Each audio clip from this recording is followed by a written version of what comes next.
Do you remember when the White House rickrolled millions of people on Twitter? If you are fortunate enough to not know what rickrolling is, allow me to demonstrate. It was back in July 2011. The White House tweeted the following. Fiscal policy is important, but it can sometimes be dry. And then they pasted a link there for people to click on. And when you clicked on the link to find out about this dry fiscal policy thing, this is what happened when you clicked on the link.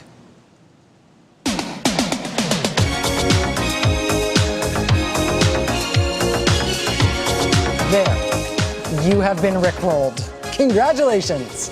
A rickroll is an internet made-you-look prank. You promise somebody that they're going to see something cool and interesting and new, then they click on the link and they get this. Always this. It's not like any song, it's always this song and this video. It's a song from 1987 by a man who I'm sure is a very nice person named Rick Astley.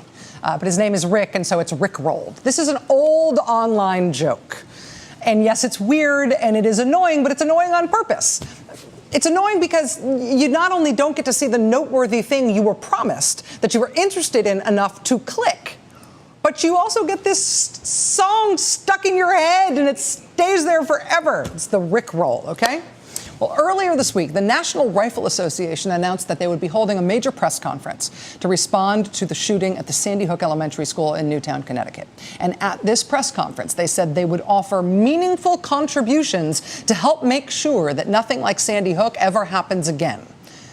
Seemed like a big deal that the NRA did that, right? They never really say things like that after their shootings, after mass shootings. They never, for example, call press conferences. It's not how they usually handle it. Would this actually be a new and different message from the NRA? Was the NRA prepared to change, sing a different tune? At the press conferences this morning, they were still teeing us up, right? We were ready to hear some never-before new ground from the NRA. The nation tuned in expectantly. What would happen? At the end of this conference, we will not be taking questions, but next week we will be available to any of you who are interested in talking about these or other issues of interest to you. So contact us, please, at that point. Thank you very much. Wayne?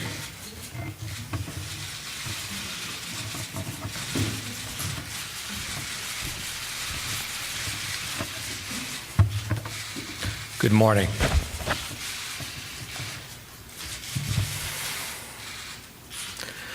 The National Rifle Association, 4 million mothers, fathers, sons and daughters, joined the nation in... The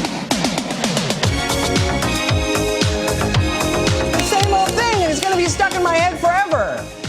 They rickrolled us. The NRA rickrolled the whole country. They promised us something that sounded new, something that sounded meaningful, something you thought maybe this time would be a change and be worth tuning in for, something you hadn't heard before from this very important group, right? But then you tuned in, you clicked, and what you got is something that they have always done and that you have heard many, many times before.